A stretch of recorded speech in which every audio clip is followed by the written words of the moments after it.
na-realize ko lang, habang patagal ng patagal na nabubuhay ka sa mundo, parang gugustuhin mo na lang yung tahimik na buhay, may pera, malusog na kalusugan, malusog na pangangatawan, na may pera, masayang pamilya, na may pera. Lahat na lang ata umiikot sa pera. Well, ganun talaga.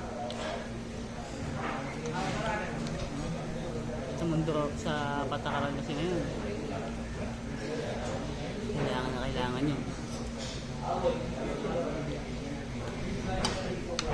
Pero huwag na huwag mong kakalimutan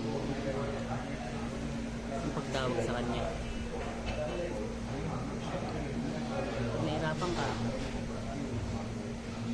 kaginhawaan mo, matuto ka magpasalamat. Salamat ka lagi. May ng tawad. Tapos, patuloy na mabuhay.